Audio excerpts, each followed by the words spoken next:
నామానికి మహిమ కలుగును గాక. హల్లెలూయా. రెండు హస్తాలు ఉన్న వాళ్ళందరూ ప్రైజ్ లార్డ్. హల్లెలూయా, హల్లెలూయా, హల్లెలూయా.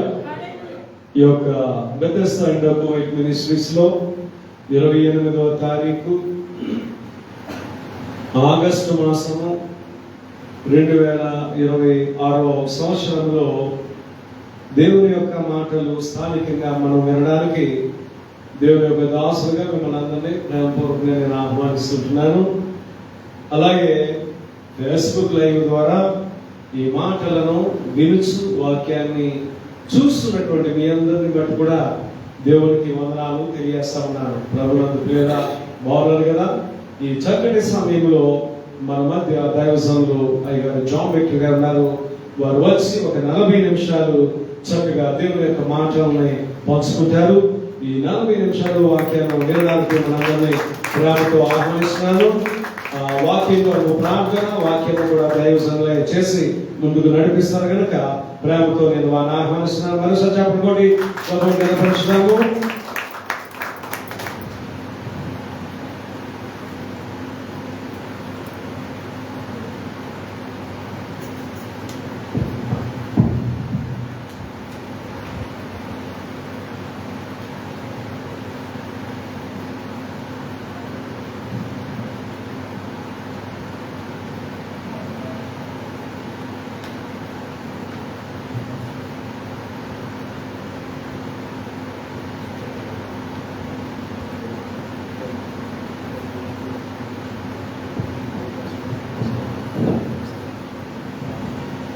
Hallelujah.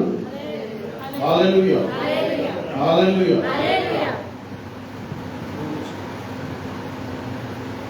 మన యొక్క శుక్రవార దినాన్ని 28వ తారీఖు ఆగస్టు 2026 తేదీన పురస్కరించుకొని బెతెస్దా ఇండోర్ మినిస్ట్రీ సంఘముగా కూడుకొని దేవుని స్తుతించుటకు, మహిమపరచుటకు, ఘనపరచుటకు, కొనియాడుటకు దేవుడు ఇచ్చిన అవకాశాన్ని బట్టి ఆ దేవాది దేవుడికి వందనములు స్తుతులు చెల్లిస్తున్నాను.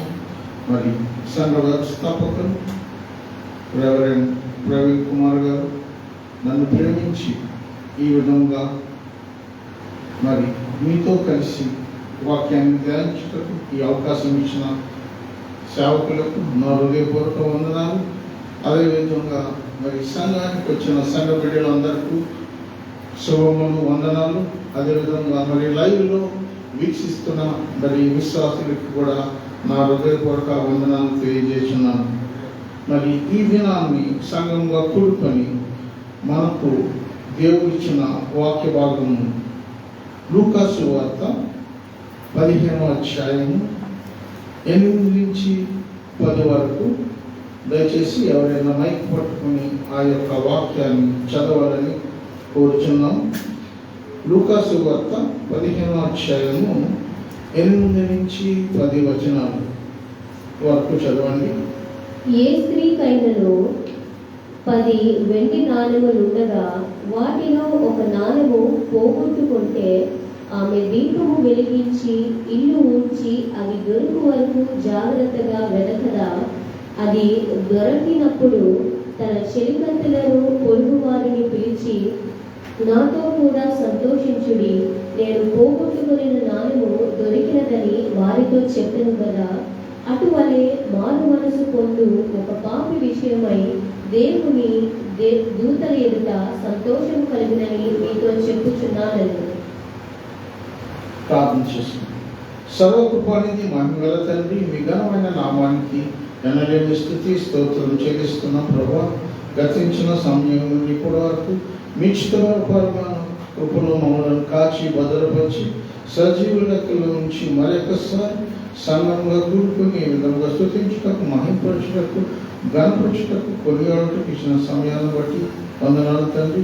ఎన్నికలైన అయోగ్యున్నాను ప్రభావ, మీ కృప ఈ విధంగా నిలబెట్టిన విధానాన్ని బట్టి వందనాలు స్తుతులు చెల్లిస్తున్నాను తండ్రి. నా నోటి మాటలు, నా హృదయదానం మీకు అంగీకారంగా ఉండనట్లు నా యొక్క కంఠాన్ని, నా స్వరాన్ని మీ ఆధీనంలో నుంచి మీ పరిశుద్ధాత్మ అగ్నితో నన్ను మండించి తద్వారా మీరే మహిమ ఘనత ప్రభావం పొందమని మరియు చుట్టూ ఉన్న అంధకార శక్తులు నజరుడి యేసు నామములో బంధిస్తూ ఈ చిన్న ప్రార్థనను మీ పాదం చెంత సమర్పిస్తున్నాం పరమ తండ్రి. ఆమేన్.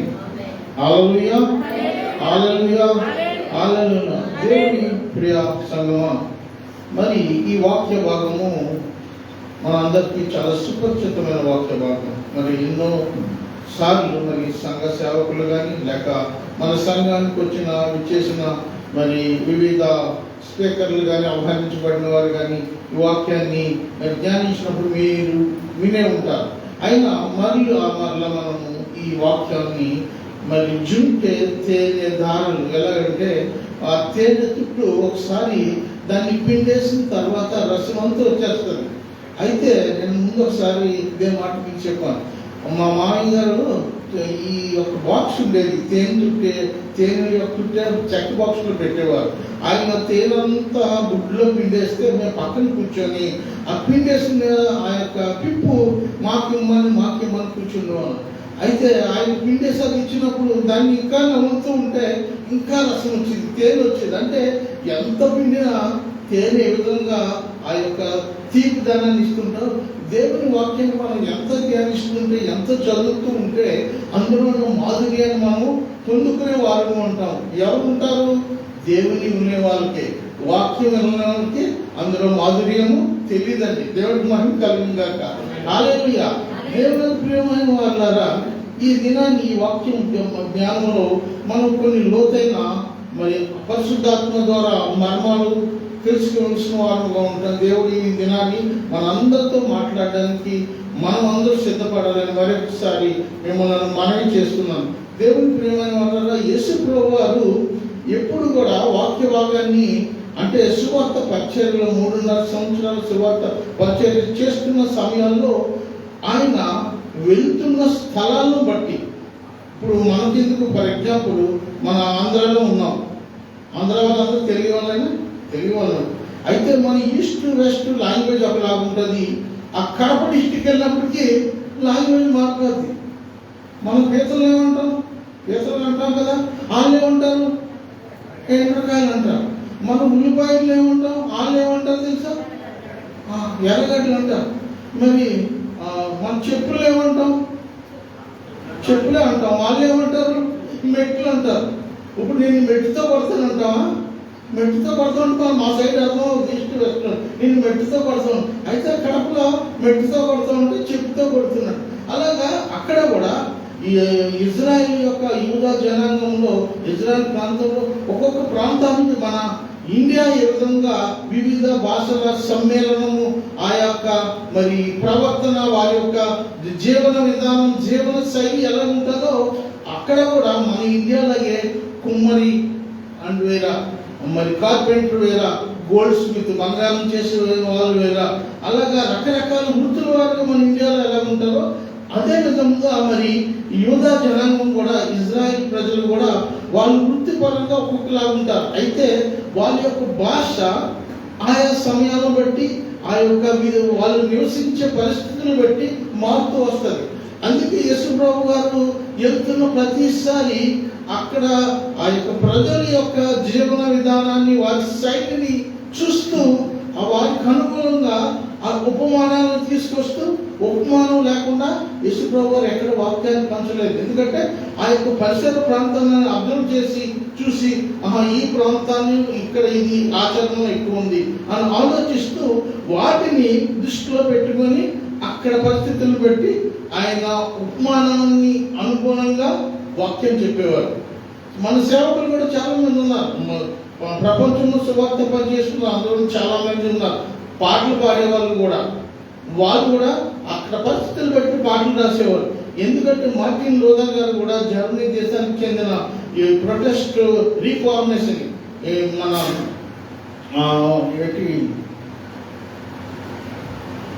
Reformation for what, Christian reformation, మన క్రైస్తవుల యొక్క రీఫార్మేషన్ కూడా ఆయనే చేశారు. ఆయన కూడా జర్మనీలో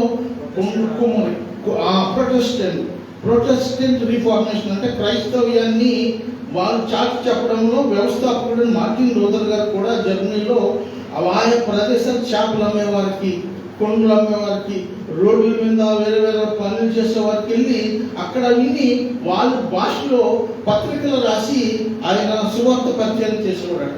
ఆ ఎందుకు యేసు ప్రభువుని అనుకరించి ఆ విధంగా యేసు ప్రభువుని ఈ వాక్య భాగంలో మనం చూసినట్లయితే ఒక స్త్రీకి ఏ స్త్రీకైనా 10 వెండి నాణెములు ఉండగా వాటిలో ఒక నాణెము పోగొట్టుకుంటే ఆమె దీపము వెలిగించి ఇల్లు అంతా ఊడ్చి అది దొరుకు వరకు జాగ్రత్తగా వెతకదా, అది దొరికినప్పుడు తన చెలికత్తెలను పొరుగు వారిని పిలిచి నాతో కూడా సంతోషించుడి, నేను పోగొట్టుకునే నాణ్యం దొరికినదని వారితో చెప్పును కదా. అనగాని 10 వెండి నాణ్యాలు, ఒక స్త్రీకి 10 వెండి నాణ్యాలు ఉన్నాయి. 100 ఉండొచ్చు కదా, 11 ఉండొచ్చు కదా, 9 ఉండొచ్చు కదా. 10 నాణ్యాలు ఏ స్త్రీకైనా, ఏ స్త్రీ వివాహం చేయబడిన స్త్రీ, మామూలు స్త్రీ కాదండి, వివాహం చేయబడిన, చాలా మర్మంతో కూడుకున్న వాక్య భాగం అండి. వివాహం చేయబడిన స్త్రీ అంటే ప్రదానం చేయబడిన స్త్రీ, ప్రదానం చేయబడిన స్త్రీ కానీ వివాహం చేయబడిన స్త్రీ కానీ 10 నాణాలు ఇస్తారు. ఎక్కడ? ఆ యొక్క యూదుల ఆచారం ప్రకారం. ఎందుకంటే వివాహం అనగా మనకు కూడా ఇండియా భారతదేశంలో కూడా ప్రదానం చేసినప్పుడే 90% పెళ్ళి అయినట్టే, 10% బాకీ ఉంటుంది పెళ్ళి. ఎప్పుడు అశక్మానం తాడు మెడలో కట్టేవారు, 90% ఆల్మోస్ట్ అండ్ మ్యారేజ్ అయిపోయినట్టే. ప్రదానం చేయబడిందంటే ఆ యొక్క బొంది వేస్తారు, మెడలో తాడు వేస్తారు, బంగారం వేస్తారు. ఆ విధంగానే ఇజ్రాయెల్ ప్రజల్లో ఈ 10 వెండి నాణాలు అన్నది పెళ్లికి ముందు, ప్రధానానికి ముందు, లేకపోతే పెళ్ళి కొంతమంది అయితే పెళ్ళి అయిన తర్వాత ఈ 10 నాణాలు ఇస్తారు ఆ స్త్రీకి. ఇచ్చినప్పుడు వాళ్ళ యొక్క స్థితిగతులు బట్టి ఈ 10 నాణాలు ఇస్తూ ఉంటారు. ఎలాగా?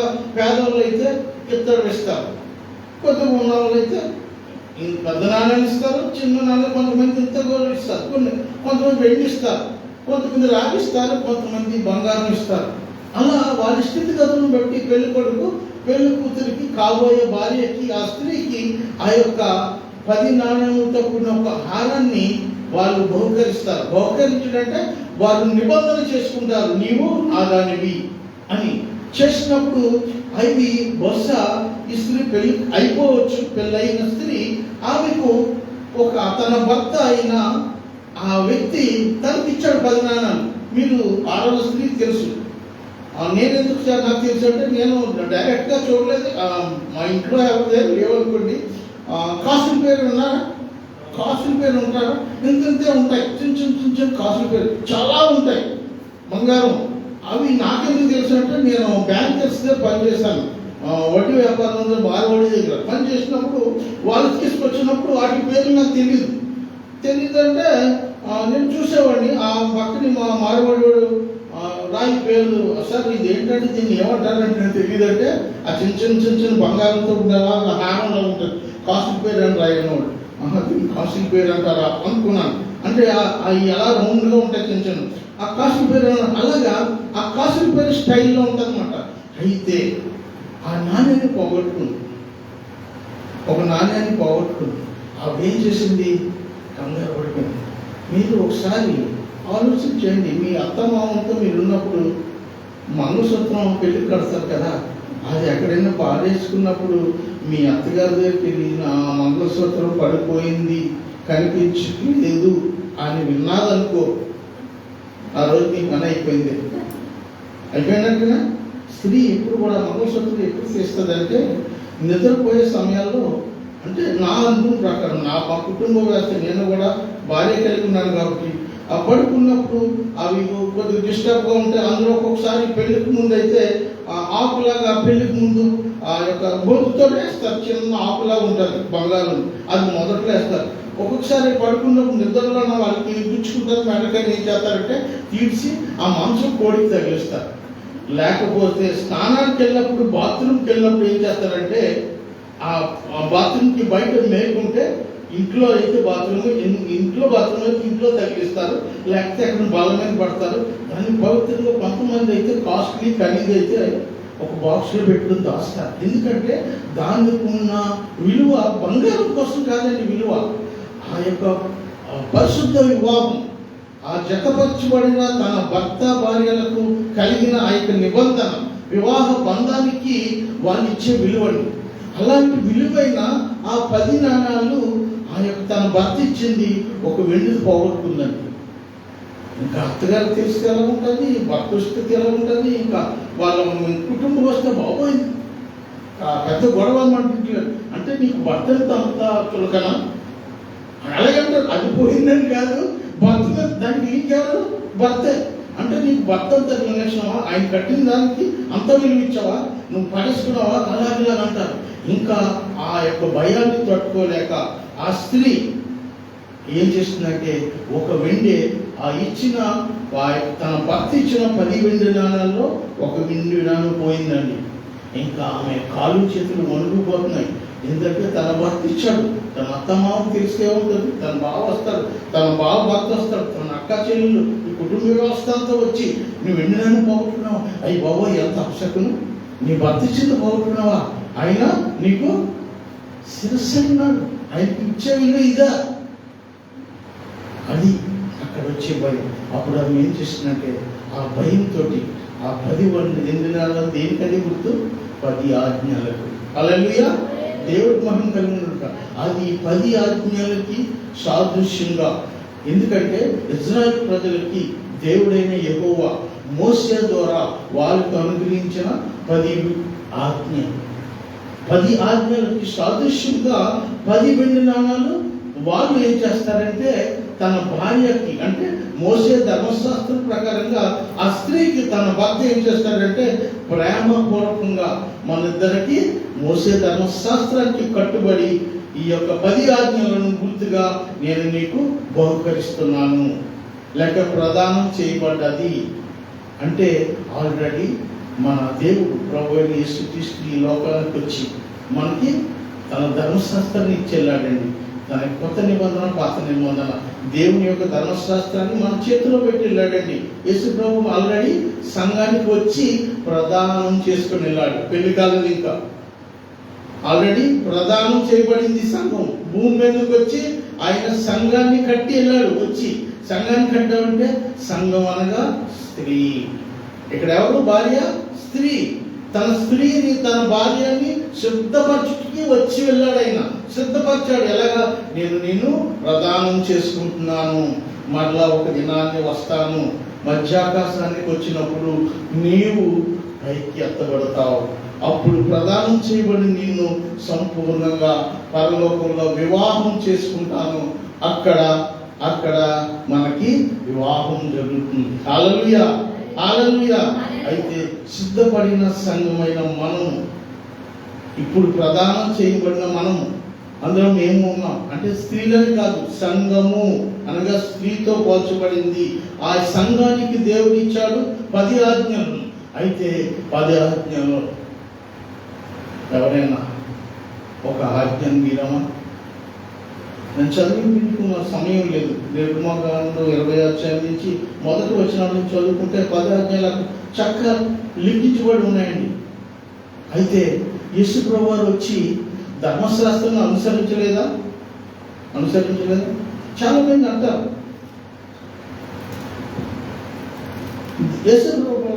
యేసు ప్రభువారు 30 సంవత్సరాలు ఎక్కడికి వెళ్ళారంటే ఆయన కావాలని 30 సంవత్సరాల తర్వాత ఆయన సువార్త ఎందుకు వచ్చాడు? ముందు రావచ్చు కదా, 29 సంవత్సరాలకు రావచ్చు కదా, 25కి రావచ్చు కదా, మన టీనేజ్ 18 ఇయర్స్కి రావచ్చు కదా. ఆయన 30 ఇయర్స్కి వచ్చాడండి. ఒకసారి చూడండి, సంఖ్యాకాండము 4వ అధ్యాయము 1 నుంచి 3 వచనం చదవండి ఒకసారి. సంఖ్యాకాండము 4వ అధ్యాయము 1 నుంచి 3. యెహోవా మోషే అహరోనులకు ఇలాగు సెలవిచ్చెను. ఎవరికండి? దేవుడు యెహోవాకి మోసేకు. ఎందుకంటే ఈ యొక్క దేవుని సంఘములో పరిచర్య చేయడానికి లేవీయులను దేవుడు ఏర్పరచుకున్నాడు. లేవీ వంశంలోన ఆ లేవీ వంశానికి ఏమని ఆర్డర్ ఇస్తున్నాడంటే దేవుని పరిచర్యకు వచ్చే వాళ్ళ కోసం. చదవమ్మా. నీవు లేవీయులలో కహాతీయులను వారి వారి వంశముల చొప్పునను వారి వారి పితరుల కుటుంబముల చొప్పునను 30 ఏళ్లు మొదలుకొని 50 ఏళ్ల వరకు ప్రాయము కలిగి ప్రత్యక్షపు గుడారములో పనిచేయుటకు సేనగా చేరగల వారందరి సంఖ్యను రాయించు. చాలు. ఎంతమంది అండి? అంత ఇప్పుడు దేవుడు ఇచ్చిన ఆజ్ఞ, మోసే ద్వారా దేవుడు చెప్పిన ఆజ్ఞ, దేవుని పరిచర్యకి రావడానికి ఎన్ని సంవత్సరాలు కావాలా? లేవీయులు కావాలి ఏర్పరచబడ్డారు. ఈయన యేసు ప్రభువు లేవీయుల్లో కంటే అహరోను సంతానంలో చేర్చబడ్డాడు. ఆయన ప్రధాన యాజకుడు అంటాడు హెబ్రీ గంతకర్త. అందరిలో ప్రధాన యాజకుడు ఆయనే. ఆయన్ని దేవుని యొక్క పరిచర్యకు ఎంత కావాలి వయసు? ఇప్పుడు 30 సంవత్సరాలు. యేసు ప్రభువు ఎన్ని సంవత్సరాలు వచ్చాడు పరిచర్యకి? అంతే కదా. అందుకే కదా వీళ్ళు ఈ 30 సంవత్సరాలు తల్లిదండ్రులకు సేవ పరిచర్య జరిగించారు. తన యొక్క కుటుంబ వ్యవస్థ, తన జ్యేష్ఠత్వాన్ని కొనసాగించాడు.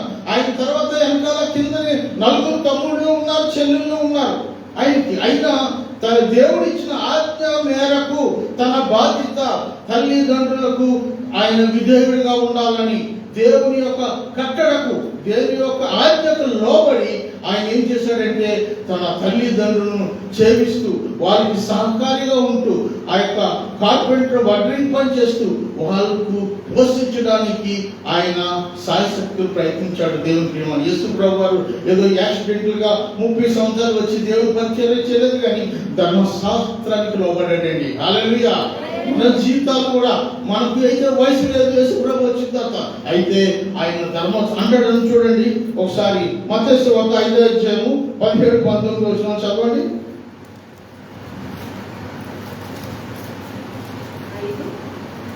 మత్తయి సువార్త 5వ అధ్యాయము 17-19. ధర్మశాస్త్రమునైనను ప్రవక్తల వచనములనైనను కొట్టి వేయవచ్చితినని తలంచవద్దు. నెరవేర్చుటకే గాని కొట్టివేయుటకు నేను రాలేదు. చాలండి. ఆయన ఎందుకు వచ్చాడు? ధర్మశాస్త్రం కొట్టివేయడం కాలేదు.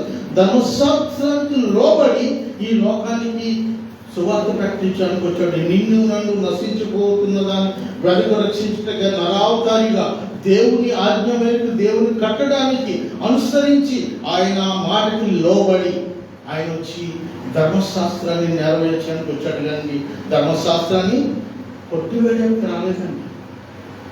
అయితే దేవుని ప్రేమ వల్ల ఈ యొక్క 10 ఆజ్ఞలు మనం ఉంటే ఒకసారి ఒక వాక్య భాగాన్ని చదువుదామమ్మా. మత్తయి సువార్త 19వ అధ్యాయము 16-19. ఒకసారి యాకోబు 2:10 ఒకసారి చదువు. యాకోబు పత్రిక 2వ అధ్యాయము 10-11 వచనాలు. యాకోబు 2వ అధ్యాయము 10-11 వచనాలు. ఎవడైనను ధర్మశాస్త్రమంతయు గైకొనియు ఒక ఆజ్ఞ విషయంలో తప్పిపోయిన ఎడల ఆజ్ఞలన్నిటి విషయంలో అపరాధి అగుడు. వ్యభిచరించవద్దని చెప్పినవాడు నరహత్య చేయవద్దని చెప్పెను గనుక నీవు వ్యభిచరింపకపోయినను నరహత్య చేసిన ఎడల ధర్మశాస్త్ర విషయంలో అపరాధి వైతివి. చూడండి, మనము దేవుడు ఇచ్చిన 10 ఆజ్ఞలలో ఒక్క ఆజ్ఞ మీరిన అపరాధం అయిపోతామండి. ఒకటి చేసి ఒకటి చేయకపోవచ్చు, లేకపోతే 9 చేసి ఒక్కటి చేయకపోవచ్చు. ఆ ఒక్కటి ఏమై ఉంటాం తెలుసా? మనం బహుశా 100% 9 చేస్తూ ఉంటాం. ఒక్కటి మాత్రం యాక్సిడెంటల్ గా రోజు తప్పిపోతుంటామండి. అబద్ధ సాక్ష్యం పలకవద్దు. వెరీ సింపుల్ అండి. ఇది చాలా కష్టమైంది. చాలా మందిలో ఈ 9 ఆజ్ఞలు కరెక్ట్గా చేసే వాళ్ళు ఎక్కువ ఉంటారు.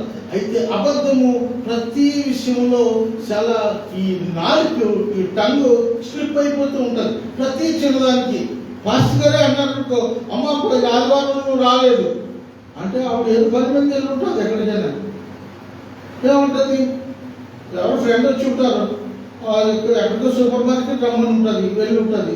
అడిగారనుకో, ఆ రోజు నాకు నేస్తం చేసిందంటే సింపుల్ అంతే, ఆ చేతిలోకి వెళ్ళిపోయినట్టే. అసలు అది చెప్పవలసిన లేదు. నేను పని మీద వెళ్ళానంటే మార్కెట్కి వెళ్ళాను, మా ఫ్రెండ్ వచ్చింది సూపర్ మార్కెట్ తీసుకెళ్ళింది, షాపింగ్కి అటు కొనుక్కుంటాను అంటే అలా కాకుండా పాస్టర్ గారికి మరి ఇంకో వేరే ఆధారం ఏముండదు చెప్పడానికి. ఆయన కామ్గా నోరు మూయాలంటే బాగలేదండి, ఫినిష్. అయితే దేవునికి మనం చిన్నదే అనుకుంటాం, కానీ అది దేవుని యొక్క కట్టడాలని మనం దూరం చేసుకునే వారంలో ఉంటున్నాం. దేవుని మాటకి లోబడిన వారంగా ఉన్నప్పుడు మన యొక్క దేవుని చిత్తాన్ని నెరవేర్చలేనట్లయితే వారి చేతిలో పడతాం, సాధారణ బంధకంలో వెళ్ళిపోతాం. దేవుడి దినాన్ని నిన్ను నన్ను అడుగుతున్నాడు ఏమంటే, అది ఏం చేసిందంటే ఆ స్త్రీ, ఆ సంఘం ఏం చేసిందంటే, ఆ స్త్రీ ఎవరంటే 10 నాణాలు ప్రదానం చేయబడిన ఈ సంఘము, మన సంఘము ఒక ఆజ్ఞ పోగొట్టుకున్నది. ఒక ఆజ్ఞను పోగొట్టుకుని మీరు నడుస్తుంది మన సంఘం. అయితే ఈ దినాన్ని ఆ యొక్క పోగొట్టుకున్న నాణ్యాన్ని, ఆ ఆజ్ఞను మనము దీపము వెలిగించాలి, దీపం వెలిగించాలి.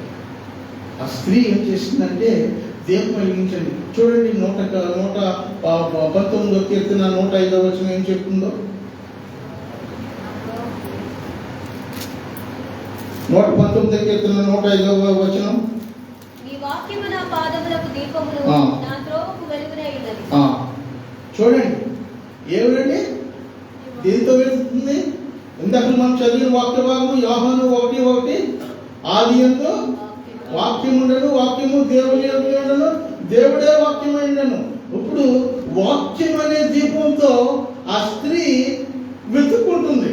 ఇప్పుడు మనం పోగొట్టుకున్న ఆజ్ఞ, 10 ఆజ్ఞల్లో మనం మీరి నడుస్తున్నట్లయితే సంఘంలో ఏ బిడ్డైనా, ఏ సహోదరుడైనా ఆ 10 ఆజ్ఞలో ఏదైనా ఒకటి వ్యభిచరిస్తున్నామేమో, దొంగతనం చేస్తున్నామేమో, పక్క వాళ్ళని ఆశిస్తున్నామేమో, అబద్ధ సాక్ష్యం పలుకుతున్నామేమో, ఇక్కడ ఒకలాగా 2 తలంపులు కలిగి ఇక్కడ యేసు ప్రభువును అనుసరిస్తూ మళ్ళీ అన్యులతో సావాసం చేస్తూ విగ్రహాలతో సావాసం చేస్తూ వారితో కలిసి సావాసం చేయడం కూడా దేవునికి 2 తలంపులతో ఉన్నట్టే లెక్క.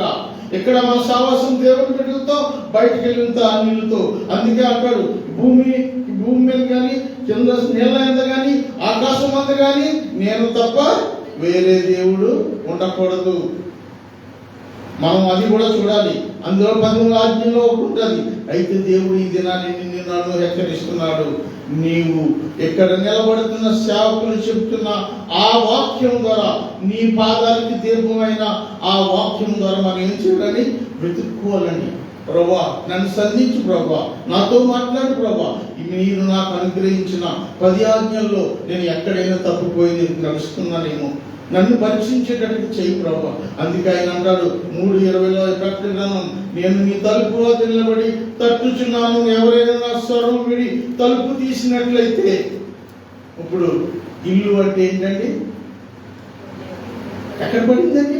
నాలుగు ఇంట్లో పడిందండి. ఎక్కడో వీధిలో పడిపోలేదండి. 10 ఆజ్ఞలు ఎక్కడో పోగొట్టుకోలేదండి. ఎక్కడో పోగొట్టుకున్నా నువ్వు ఇక్కడ మాత్రం కరెక్ట్గా ఉండాలి. నీ చేతిలో 10 ఆజ్ఞలు పట్టుకుని ఉండాలి. తిరిగి నువ్వు దాన్ని నెమరు వేసుకోవాలి. ఎక్కడ తప్పిపోతున్నానని. ఆ ఇల్లు అంతా ఎదుగుతుంది. ఎక్కడ ఎదుగుతుందండి? ఎక్కడ ఎదుగుతుందండి? హల్లెలూయా. ఎక్కడ ఎదుగుతుందండి? ఇంటిలో ఎదుగుతుంది. ఆయన ఎక్కడ నిలబడి వాక్యానుసారంగా, వాక్యంతో, దీపం అనే వాక్యంతో ఇక్కడ ఎదుగుతుంది, ఇంటిలో ఎదుగుతుంది. ఎక్కడైతే తప్పు చేశాను ప్రభువా, మనం వాక్యం అనే వెలుగులో మన హృదయ ఆలోచనలు, మన హృదయంలో ఈ ఇల్లు అనే హృదయం. హిజ్కియా మహారాజు మరి రోగి అయినప్పుడు ఆయన యెషయా వస్తాడు, రోగి కాదు, యెషయా వచ్చి చెప్తాడు నువ్వు మరణిస్తావు అని చెప్పి వెళ్ళిపోతుంటే హిజ్కియా మోకరిల్లి యెరూషలేము తప్పు తిరిగి కన్నీటితో ప్రార్థన, కృపచేత ఏమంటాడు? నీ ఇల్లు చక్కబెట్టుకో. యెషయా ఏమంటాడు తెలుసా? 38వ అధ్యాయం యెషయా గ్రంథం 38లో చూసినట్లయితే మొదటి 2 వచనాలు ఉంటాయి. నీ ఇల్లు చక్కబెట్టుకొని నువ్వు మరణం కాబోచున్నావు. హిజ్కియాని హెచ్చరించినప్పుడు హిజ్కియా దేవుని తట్టు తిరిగి నా ఇల్లు ఏంటి? హృదయం. ఇంకా దేవునికి ఆయాసకరంగా నీ హృదయం, నా హృదయంలో దేవునికి ఆయాసకరమైన విషయాలు 10 ఆజ్ఞలు కానీ మీరు ఉన్నట్లయితే దేవుడి దినాన్ని నీతోటి నాతోటి ఆయన మాట్లాడుచున్నాడండి, అడుగుచున్నాడండి. నువ్వు ఏ 10 ఆజ్ఞలు ఏది మీరు తిరిగిస్తున్నావో. అయితే ఆయన నీ ఇంటిలోన నిన్ను దీపం అనే వాక్యం ద్వారా, వాక్యం అనే దీపం ద్వారా దాన్ని మనము వెతుక్కోవాలండి. అంతమంది వెతుక్కుంటున్నాం, అంతమంది పోగొట్టుకున్నాం. నా పర్సులో ఉందండి 25 సంవత్సరాల నుంచి, చిన్నది, ఇంతే చిన్నది వాక్యం, చిన్నది ఉంటుంది. ఉన్నది లేదు, దేవుడు ఉందో తెలియదు కానీ చూస్తాను, ఉంటుంది దేవుడు ఉంటుంది. ఎక్కడికి వెళ్దాం, అతి చిన్నది 10 ఆజ్ఞలు పెట్టుకునే తిరుగుతాను. దగ్గర దీనికి వయస్సు 20 సంవత్సరాలు పడుతుందండి. 20 సంవత్సరాలు 10 ఆజ్ఞలు దగ్గర 25 సంవత్సరాలు, 20 కాదు 25 సంవత్సరాల నుంచి నా పాకెట్లో ఉంటుంది. దీన్నే కాపీ చేసి ఈ దినాన్ని మీ ముందుకు తీసుకొచ్చాం, దాన్నే పెద్దగా చేశాం. ఒకసారి ఆలోచించేద్దాం, మన జీవితం ఏ విధంగా ఉంటున్నాయి, దేవుని యొక్క చిత్తంలో మనం జీవిస్తున్నాం, ఆజ్ఞలకు లోబడి. మనకు ధర్మశాస్త్రం కొట్టుబడి మనకు వాక్యమే ఆధారం. నేను మీకు వాక్యం ద్వారా చూపించాను. ఆయన వయసు కానీ ఆయన ధర్మశాస్త్రం ఒక్కదాన్ని కొనుక్కోలేదు, కొట్టివేయడం రాలేదు అంటున్నాడండి. అయితే మనము ఆయన చీపురు కట్టుకుని వాక్యం అనే దీపాన్ని పట్టుకొని, ఆయనే వాక్యమైన నేను లోకమునకు, యోహాను సువార్త చూడండి మొదటి అధ్యాయము 4వ వచనం చూడండి ఒకసారి. యోహాను సువార్త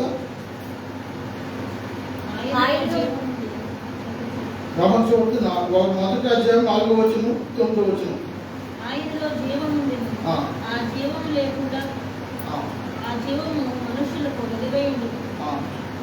ఆయనలో వెలుగు ఉంది. ఆ వెలుగు 4వ వచనం చదవం ఒకసారి.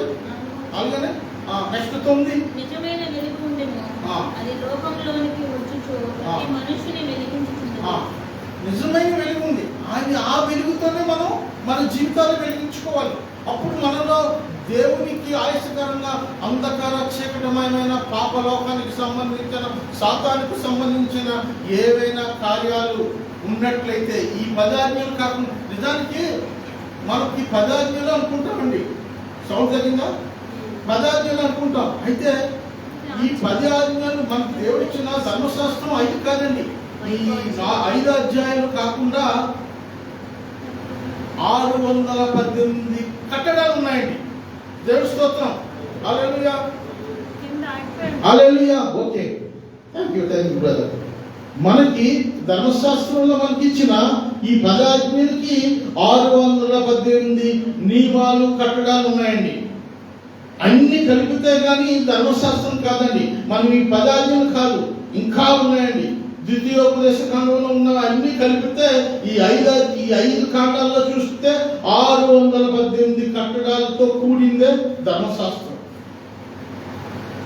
ప్రియమైన వాళ్ళారా, దేవుని సంగమా, ఈ దినాన్ని దేవుడు నీతోటి నాతోటి మాట్లాడుతున్నాడు. ఈ వాక్యం అనే మనం మెయిన్ ఏం కాదు, యేసు ప్రభువే వాక్యమే అన్నాడు. వాక్యానికి ఆధారం ఆయన మాటలు వినుట వల్ల విశ్వాసం కలుగును, విశ్వాసము యేసు క్రీస్తు మాట వలన కలుగును. అయ్యగారు మత్తయి సువార్త 4వ అధ్యాయంలో వారు మాట చదివించారు. మనిషి దేని వల్ల, రొట్టె వల్ల కాదు అని, దేవుని నుంచి వచ్చి మాట వల్ల జీవిస్తాడు. హల్లెలూయా. మన జీవుని లోకంలో నిత్య రాజ్యాల కోసం జీవించాలంటే ఆయన మాటకు లోబడాలి. చూడండి, ఇందాక చదివిన వాక్య భాగము 119వ కీర్తన చదవము, 105 చదవ కదమ్మా. అందులో 30వ వచనం కూడా ఒక చదవమా. 130 వచనం, 119 కీర్తన 130, 31. నీ వాక్యములు వెల్లడి అగుట తోడనే వెలుగు కలుగును, అవి తెలివి లేని వారికి తెలివి కలిగించును. నీ ఆజ్ఞల యందైన అధిక వాంఛ చేత నేను నోరు తెరిచి ఒగర్చున్నాను. చాలండి. వెంటనే ఎప్పుడైతే వాక్యము మనము చదివితే, సేవకులు చెప్తున్న మాటలు మనం గ్రహించి మనం దాన్ని స్వీకరించి హృదయంలో ఎప్పుడైతే పట్టుకుంటామో మనకి వెలుగు కలుగుతుంది. ఎలా వెలుగు కలుగుతుంది? ఆ వాక్యం మనం సంధించినప్పుడు, మనతో మాట్లాడినప్పుడు మన ఇక్కడికి వచ్చి ఒక రాతిలాగా కూర్చొని మన తలంపులు, మన ఆలోచనలు ఇంటి మీద, మన బ్యాంక్ బ్యాలెన్స్ మీద, వెండి బంగారాల మీద ఎక్కడో తిరుగుతూ ఉంటే, లేకపోతే తలుపేసాను కానీ తాళం కప్పేసానా, తాళం కప్పేసాను గుండె పెట్టానా, ఆ తలంపులతో ఉన్నట్లయితే దేవుని ఒక అరగంట ఇక్కడ మన ధ్యానం దేవుని ముందు పెట్టాలి. మనం ఒక అరగంట చాలు. దేవుడు నీతోటి నాతోటి మాట్లాడతాడు, మనకి జ్ఞానం ఇస్తుంది. ఆ వాక్యం ఎక్కడైతే పోగొట్టుకున్నామో ఆ స్త్రీ భయంతో వెతుకుతుందండి. ఎందుకంటే ఒక దినాన్ని యేసు ప్రభువారు ఈ భూలోకానికి మధ్యాకాశానికి వచ్చినప్పుడు నిన్ను నన్ను అడుగుతాడు, ఓ సంగమా, ప్రదానం చేయబడ్డాను, నీకు ఇచ్చిన ఆ యొక్క ఆజ్ఞలు, ఆ కట్టడాలు, ఈ 10 ఆజ్ఞలు కాదు, నీకు ఇంకో 618 కట్టడాలు ఉన్నాయి. అవన్నింటిలో నువ్వు ఎక్కడ తప్పిపోయావు? ఒకసారి ఆలోచన చేసుకున్నామండి. ప్రదానం చేయబడిన స్త్రీ సంఘానికి శిరస్సు అయి ఉన్నారు యేసు ప్రభు. మనందరం ఆయన శరీరం అవయవమై ఉన్నాం.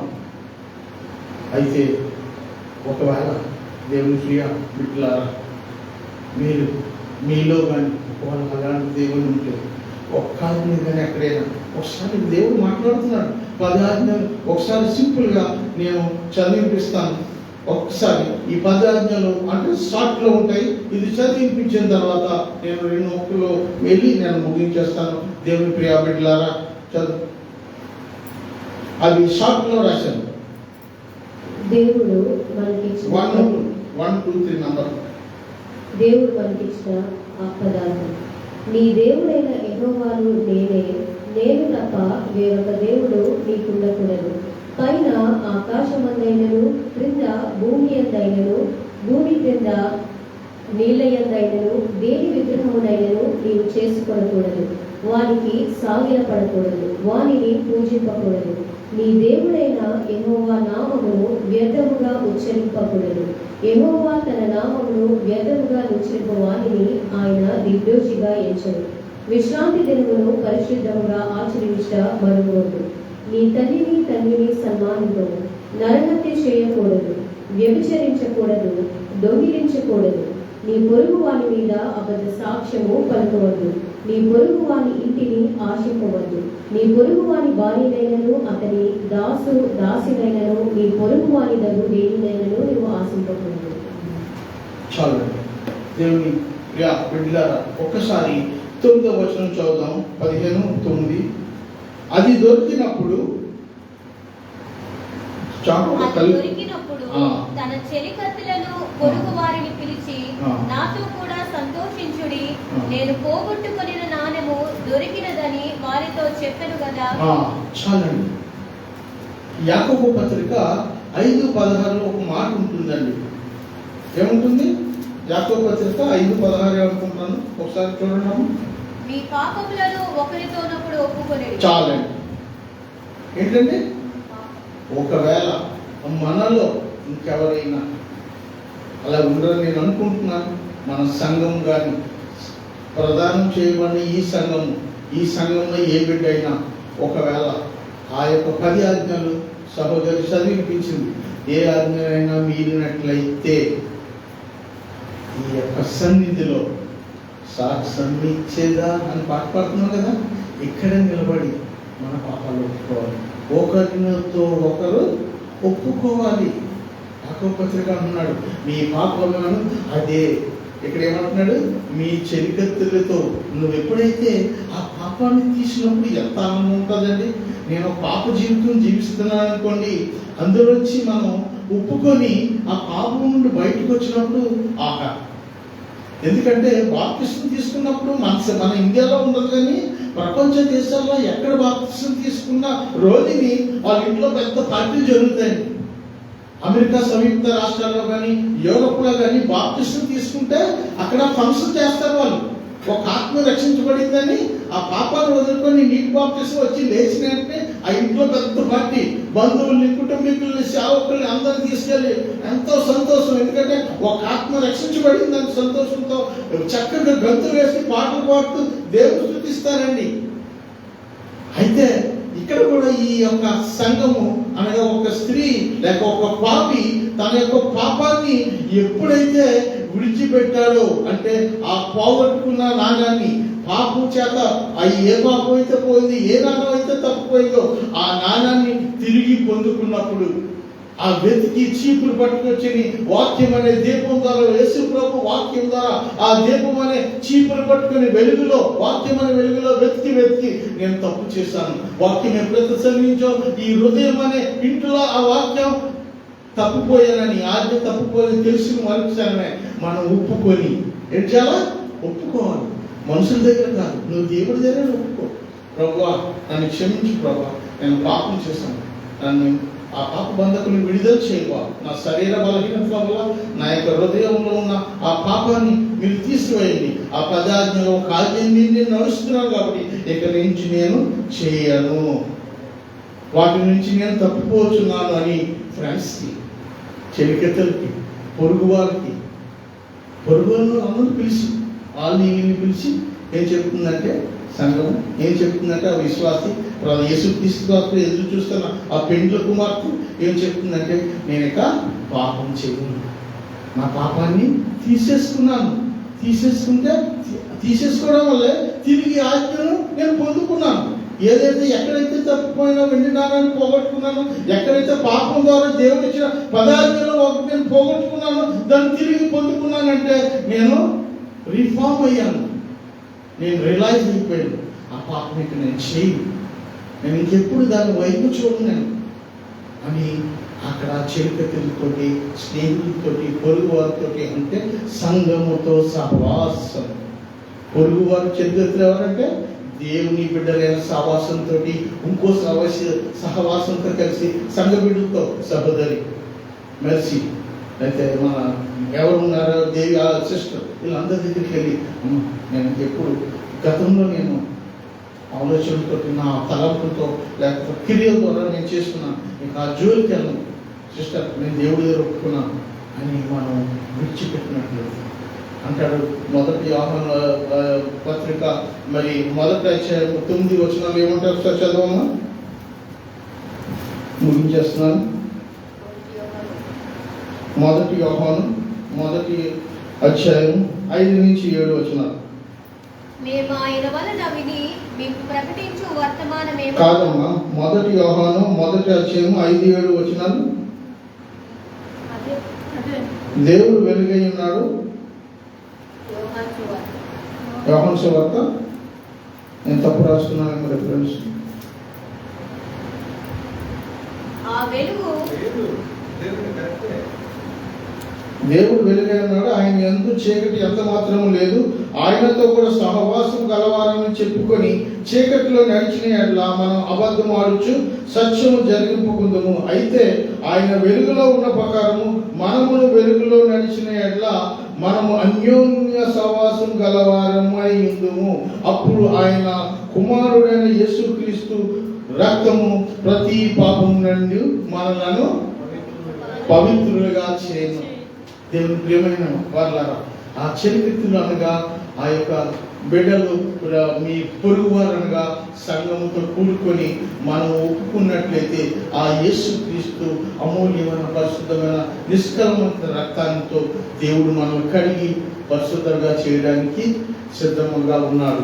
ఎవరైనా నీకను మన యొక్క జీవితాల్లో ఆ యొక్క పాపపు మరక, ఆ చీకటి మరక ఎక్కడైనా ఉన్నట్లయితే మరి వాక్యమైన దేవుడు యేసు ప్రభు వెలుగై ఉన్నాడు. ఆ వాక్యమైన వెలుగులో ఒకసారి మనం ఈ దినాన్ని దాన్ని వెలిగించుకొని, ఎక్కడైతే ఉంది ఈ ఇంటిలో నీ హృదయంలో ఇంకా చీకటమయమై ఉంటే దాన్ని దినాన్ని వాక్యమైన వెలుగులో వెలిగించి చూసుకొని దాన్ని తొలగించుకొని దేవుని యొక్క అమూల్యమైన పరిశుద్ధమైన నిష్కలంకమైన రక్తంలో మనం కడుక్కొని ఆయన నిత్య రాజ్యానికి వారసులు కావాలని దేవుడి ధనాన్ని కోరుకుంటున్నాడు.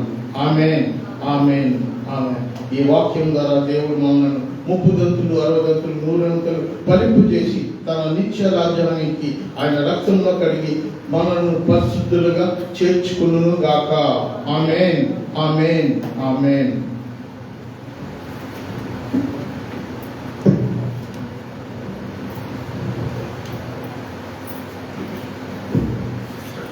దేవునామానికి మహిమ కలుగును గాక. హల్లెలూయా. స్థానికంగా వాక్యం విన్నటువంటి సంఘమైన మిమ్మల్ని బట్టి, అలాగే లైవ్ ద్వారా వాక్యాన్ని వీక్షిస్తున్నటువంటి బిడ్డలు ఈరోజు మనం నేర్చుకున్నటువంటి శ్రేష్టమైనటువంటి వాక్యం 10 నాణ్యములు కలిగినటువంటి ఒక తల్లి గారు ఒక నాణ్యమును తన యొక్క ఇంటిలో పోగొట్టుకోవడము జరిగినది. అది ఎక్కడ పోగొట్టుకోలేదు, వారు బయట పోగొట్టుకోలేదు, ఇంటిలోనే పోగొట్టుకున్నారు. క్రైస్తవ జీవితము ఇంటిలోనే ఆరంభము అవుతుంది. ఇంటిలోనే క్రైస్తవ జీవితము సరిగ్గా లేనప్పుడు బయట కూడా క్రైస్తవ జీవితము సరిగా ఉండదు. కనుక ఈ యొక్క శిక్షణ లేక క్రమశిక్షణ అనేది ఇంటిలో భార్యగా నీకు ఉండాలి, భర్తగా నీకు ఉండాలి, తల్లిగా నీకు ఉండాలి, తండ్రిగా నీకు ఉండాలి, పిల్లలుగా మీకు ఉండాలి. ఒకవేళ ఎవరైనా పరిశుద్ధ జీవితాన్ని పోగొట్టుకున్నట్లయితే,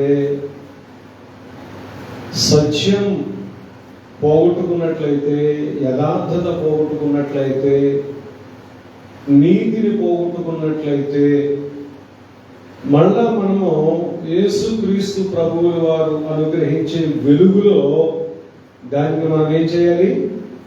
వెతుక్కోవాలి. అదే కదా మత్తయి సువార్త 5వ అధ్యాయము 16వ వచనంలో ప్రభువు సెలవిస్తారు కదా, మీ దీపములను కదా మీరు లోకమునకు వెలుగై ఉన్నారు. వెలుగుగా ఉండవలసిన మనము లోకమునకు చీకటిగా కనిపించిన, లేదంటే మానక అవే చీకటి కార్యాలను మనం చేస్తూ చీకటి కార్యం మీద చీకటి కార్యము, చీకటి కార్యం మీద చీకటి కార్యము, పాపం మీద పాపము, పాపం మీద పాపము మనము కూర్చుకుంటూ చేసుకుంటూ వెళుతూ ఉంటుంటే మనం ఎక్కడున్నామని లెక్కంటే అంధకారంలో ఉన్నాం. అంధకారంలో ఉన్నప్పుడు చీకటిలో ఉన్నామంటే గుడ్డితనంలో ఉన్నాము. గుడ్డివానికి త్రోవను చూపలేదు. అందుచేత మొదట మన ఆత్మీయ గుడ్డితనాన్ని మనం ఏం చేయాలంటే తొలగించుకోవాలి.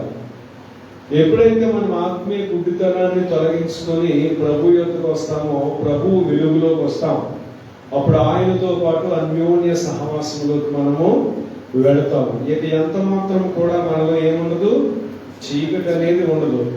మీరు లైట్ వేయండి, ఒక క్యాండిల్ వెలిగించి ఎలా పట్టుకుంటే దాని యొక్క నీడ, వెలుగు యొక్క నీడ ఎక్కడ పడదంటే గోడ మీద పడదు.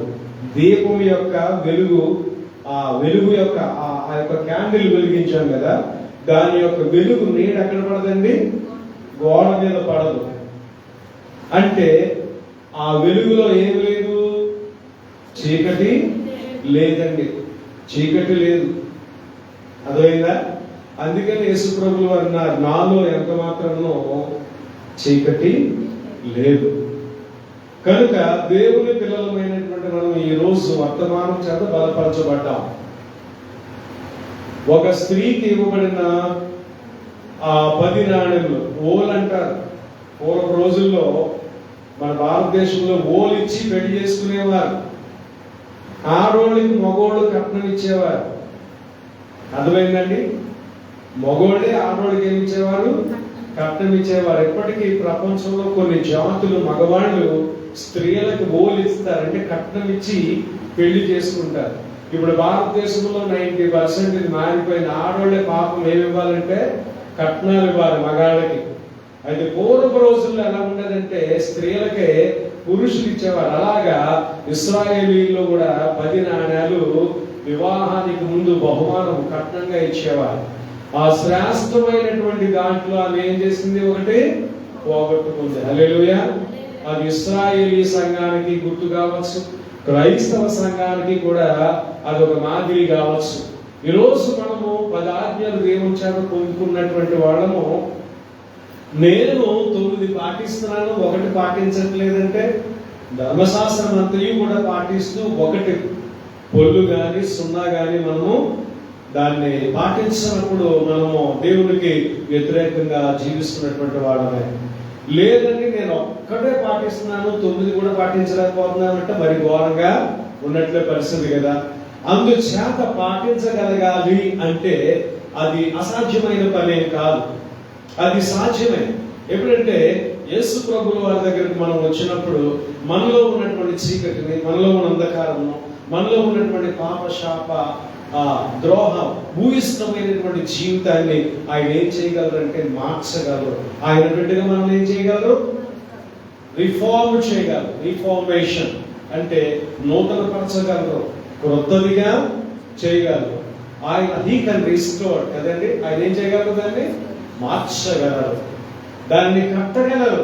ఒకవేళ అనుకోవచ్చు, నేను తప్పుల మీద తప్పులు చేస్తున్నాను, పాపాల మీద పాపాలు చేస్తున్నాను, నిష్కృతంగా దేవుడు నన్ను క్షమిస్తాడంటే ఎంత ఘోర పాపనైనా దేవుడు ఏం చేస్తాడు? క్షమిస్తాడు కదా. మెట్టు ఆదాము ఏం చేశారు? పాపం చేశారు కదండి. పాపం చేసి వాళ్ళు ఏం చేశారు? సొంత జ్ఞానం అభ్యసింది. తర్వాత వాళ్ళు ఏం చేశారు? చెట్టు వెనుక దాక్కున్నారు కదండి. ఇంకా వాళ్ళు ఏం చేశారు? తమ కొరకు తాము వస్త్రాలు చేసుకున్నారు కదా. ఇదంతా దేవుడికి తెలియదా? దేవుడు తెలుసు కదా. నేను వద్దన్న పని చేశారు, తినొద్దన్నది తిన్నారు, మీరు పోయి చెట్టు వెనక దాక్కున్నారు, మీరు తప్పు చేశారు అని దేవుడికి తెలియదా? రండి నా ఎదుటికి, నేను చంపేస్తాను, నేను శాపం పెడతాను, లేదంటే మిమ్మల్ని పాడు చేస్తాను, మిమ్మల్ని నశింప చేస్తాను అని అనలేదు కదా. దేవుడు ఒకటే మాట్లాడుతున్నాడు, వేర్ ఆర్ యు? ఎక్కడున్నారు మీరు ఎక్కడున్నారు? మీరు ఎక్కడున్నా సరే ఏం చేస్తారో తెలుసా?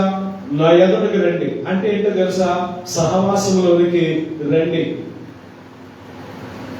సహవాసంలోనికి రండి. మనం పాపం చేసి దాక్కుంటాం, ఆదాము వలె, హవ్వ వలె. ఈరోజు చాలా మంది దేవుని వద్దకు రావడానికి భయము. ఎందుకు భయం అంటే పాపము వారిని ఏలుబడి చేస్తున్నది. పాపము విడిచిపెట్టాలన్న ఆశ ఉంటే దేవుని స్వరం నువ్వు వినగలుగుతావు. దేవుడు అంటున్నాడు, నువ్వే పాపం చేస్తావో నాకు తెలుసు. I know you are a murderer, I know you are a thief, I know you did. నువ్వు అది చేసావు, ఇది చేసావు, నువ్వు ఎక్కడున్నావు, అక్కడ ఉన్నావు, ఇవన్నీ నాకు తెలుసు. అయితే నేనేమంటున్నానంటే నా ఎదుటికి రా, నా దగ్గరికి రా, సహవాసంలోకి రా. నేను నీతో సహవాసం చేయాలని ఆశపడుతూ ఉన్నాను. నువ్వే స్థితిలో ఉన్నా నాకు తెలుసు, నువ్వే పరిస్థితిలో ఉన్నా నాకు తెలుసు. నువ్వు వచ్చినట్లయితే సహవాసంలో నేను శుభ్రపరుస్తాను, నేను కడుగుతాను, నేను ఆ పాపంలో నుంచి పైకి లేవనెత్తుతాను. ఈ మాట చెప్పి నేను ముగిస్తాను. వాక్యం ఉన్నటువంటి మనము వాక్యపు వెలుగులో మన పాపాన్ని విడిచిపెట్టడానికి మనము ఆశపడాలి. ఆ పాపము ఆ వెలుగులో దేవుడు ఏం చేస్తాడంటే తీసివేసి మనకు పవిత్ర జీవాన్ని ఆయన ఏం చేస్తాడు? దయచేస్తాడు. ఆయనతో ఉన్నామని చెప్పుకున్నప్పుడు, ఆయనతో నడిచినప్పుడు మనం వెలుగులో ఉన్నట్టేనంట. చీకట్లో ఎంత మాత్రమో ఉన్నవారమో కామన్ దేవుని వాక్యము సర్వేపడింది. తిరిగి ఆమె పొందుకున్న తర్వాత ఏం చెప్తుంది? చుట్టుపక్కల ఉన్న వారందరిని పిలిచి ఏం చెప్తుంది? ఈయన సంతోషంలో మీరును పాల్పొందులు పొందండి. ఒక రక్షించబడినటువంటి వారి గురించి ఆయన ఆఖరి మాట చెప్పారు. అవును, వెస్టర్న్ కంట్రీస్ లో ఎవరైనా బాప్టిజం తీసుకున్నా, ఫస్ట్ కమ్యూనియన్ సర్వీస్ తీసుకున్నా చాలా పెద్ద ఫీస్ట్ చేస్తారు వాళ్ళు నెలలు. అదేవిధంగా నాకు తెలిసినటువంటి ఒక గోవా ఫ్యామిలీ ఒక 20 ఏళ్ల క్రితం వాళ్ళ అబ్బాయి బాప్టిజం తీసుకుంటేను అర్థమైందండి, ఆ ఫస్ట్ కమ్యూనియన్ సర్వీస్ కి పెద్ద పార్టీ చేస్తే ఆ పార్టీకి మా ఆఫీస్ లో ఉన్నటువంటి సెక్రటరీ వారి ఇంటికి నన్ను పిలిచారండి. నేను గమనించాను ఎంత గొప్పగా చేశారంటే నాకు చాలా ఆశ్చర్యం వేసింది. మనము బాప్తిసం తీసుకొని దొంగల్లా వెళ్ళిపోతాం, మళ్ళీ మాస్టర్ గారికి కనపడవు. ఆ తర్వాత రక్షణ ఆనందాన్ని కానీ, ఆ రక్షణ సంతోషాన్ని కానీ, దేవుడు మనకి చేసిన అద్భుతాలు కానీ, ఆశ్చర్య కార్యాలు కానీ చెయ్యం. అయితే మనం అలా ఉండకూడదు. అదేవిధండి, దేవుడు మనకి ఇచ్చినటువంటి రక్షణను బట్టి ఎంత సంతోషించాలో తెలుసా? ఎందరికోలేనటువంటి ఈ భాగ్యాన్ని దేవుడు మనకి ఏం చేశాడు? ఉచితంగా దయచేశాడు. అందువల్ల దేవుని పిల్లలుగా ఎక్కడైనా తప్పిపోయినట్లయితే ఆయన ఆజ్ఞల యందు గాని, ఆయన మాటల యందు గాని, విశ్వాస జీవితం అందు గాని, క్రైస్తవ సహవాసం అందు గాని, దేవుని పిల్లలుగా జీవించడంలో ఎక్కడైనా ఒకవేళ మనము జారిపోయినట్లే ఉన్నా, లేదంటే పడిపోయి ఉన్నట్లే ఉన్నా, దేవుని యొద్దకు మళ్ళీ రావాలి. అందుకని అడుగుతున్నాడు, ఎక్కడున్నావు నువ్వు? మనం ఎదురుకున్న దేవుని దగ్గరికి వచ్చేయాలి. మనం ఏ స్థితిలో ఉన్నామో ఆయనకు తెలుసు. ఆయన ఏం చేస్తారంటే ఆయన క్షమించి మళ్ళా పోగొట్టుకున్నటువంటి రక్షణ ఆనందాన్ని ఏం చేస్తారు, మనకి దయచేస్తారు. అదే కదా కీర్తనగారు చెప్తాడు 50వ అధ్యాయంలో నీ రక్షణ ఆనందాన్ని నాకు మళ్ళా నువ్వు తిరిగి నూతనంగా గుర్తించు, సమ్మతి గల మనసు నాకు దయచేయమని కదండి. అందువల్ల చూడండి ఒక మాట చెప్తాను. ఒక తండ్రి బయట నుంచి వచ్చాడు, కొడుకు అట్లా వస్తా ఉన్నాడట. కొడుకు కక్కకు వెళ్ళాడు పాపం, అర్థమైందా? ఎత్తుకోమని కావాలి చేస్తున్నాడట. ఏం చేస్తున్నాడు? ఎత్తుకోమని. ఎత్తుకో, నీ చేతిలో ఉన్నాయని నాకు ఇవి అంటున్నాడట, స్వీట్స్. అప్పుడు అంటున్నాడట, నాన్న నేను ఎత్తుకుంటాను, ఇవన్నీ నీకు ఇస్తాను, అయితే ముందు నువ్వు పోయి శుభ్రపడు, నువ్వు పోయి శుభ్రపడి వచ్చిన తర్వాత నేను ఎత్తుకుంటాను, హత్తుకుంటాను, ముద్దు పెట్టుకుంటాను, నా దగ్గర ఉన్నటువంటివన్నీ కూడా నీకు నేను ఇస్తాను. ఈరోజు మనము మన జీవితాల్లో కొంత ఆ యొక్క వామిట్ అంటే ఆ యొక్క వాంతి కల్మషము మన జీవితాల్లో ఉన్నది. అందువల్ల ఇంకా దేవునికి ఇష్టలుగా మనము జీవించలేకపోతా ఉన్నాం. అందువల్ల ఆయన అనుగ్రహించు పరమ భాగ్యము లేదంటే ఆ యొక్క గొప్ప ఆశీర్వాదాలు పొందుకోలేకుండా ఉన్నాం. దేవుడు అంటున్నాడు, నువ్వు ఇంకా వాంతిలో ఉన్నావు, నువ్వు ఇంకా పాపంలో చేయగలుగుతున్నావు, అవి విడిచిపెట్టి నువ్వు వచ్చినప్పుడు నేను నిన్ను ఎత్తుకుంటాను, నిన్ను హత్తుకుంటాను, నేను ఆశీర్వదిస్తాను, నువ్వు అనేక మందికి దీవెన కారకంగా ఉంటావు అని దేవుడు అంటున్నాడు. హల్లెలూయా, హల్లెలూయా, హల్లెలూయా. అర్థమైన వాళ్ళందరూ కూడా లేచినటువంటి ఒకసారి ఒక నిమిషం ప్రార్థన చేసి ప్రభు కృపా హస్తాలకు మిమ్మల్ని అప్పగిస్తాను. సర్వశక్తి మిక్కిలి కనికరం కలిగిన తండ్రి, అవును ప్రభా, మా యొక్క నాణ్యం ఎక్కడ పోయిందో, లేదంటే మీరు ఇచ్చినటువంటి ఆజ్ఞలు ఏ ఆజ్ఞను మేము మీరుతున్నామో తప్పుతున్నామో, ఇదిగో ప్రభా రక్షణ అనే వెలుగులోకి, నీతి అనే వెలుగులోకి, యథార్థత అనే వెలుగులోకి, సత్యం అనే వెలుగులోకి వచ్చినప్పుడు ప్రభా మమ్మల్ని మీరు వాక్యం అనే ఉదకం చేత శుభ్రంగా కడిగి, పాలనేటువంటి ఆహారం చేత శుభ్రంగా పోషించి, ఇంకనూ బలమైనటువంటి సందేశములు మీ దాసుల వారి ద్వారా మాకు అనుగ్రహించి మా జీవితాన్ని తిరిగి కట్టి మమ్మల్ని బలవంతులుగా చేయాలని, ఆ నిత్య అత్వములకు, ఆ రాజ్యములకు మమ్మల్ని వారసుగా చేయాలని మీరు కోరుతున్నట్టుగా ఈరోజు వాక్యం ఉన్నటువంటి దగ్గరున్న బిడ్డలు, దూరమున్న బిడ్డలు కూడా ప్రభా ఎక్కడ తప్పిపోయినట్లయితే వారిని కూడా తిరిగి కట్టమని, బలపరచమని, పరిశుద్ధులుగా చేయమని మీరు ఆకలిపడే వాక్యంలో రాయించేయండి. ఎంతవరకు వాక్యం ఇతర దాసుని కుటుంబం ఆశీర్వదించండి. వాక్యం ఉన్నటువంటి సంఘ బిడ్డలందరినీ, దూర ప్రాంతాల్లో ఉన్న వారిని ఆశీర్వదించమని మా ప్రభు రక్షణగా వేస్తున్నామని అడిగి మిక్కిలి వినయంగా ప్రార్థిస్తున్నాము తండ్రి, ఆమేన్. మన పరమ తండ్రి దేవుని యొక్క ప్రేమయు, కుమారుడైన యేసుక్రీస్తు యొక్క కృపయు, పరిశుద్ధాత్మక దేవుని సహవాసం, సమాధానం ఇప్పుడు ఎల్లప్పుడూ సదాకాలం మనకు తోడుగా ఉండరు గాక. Amen, amen, amen. Praise the lord. God bless you all. God bless you all.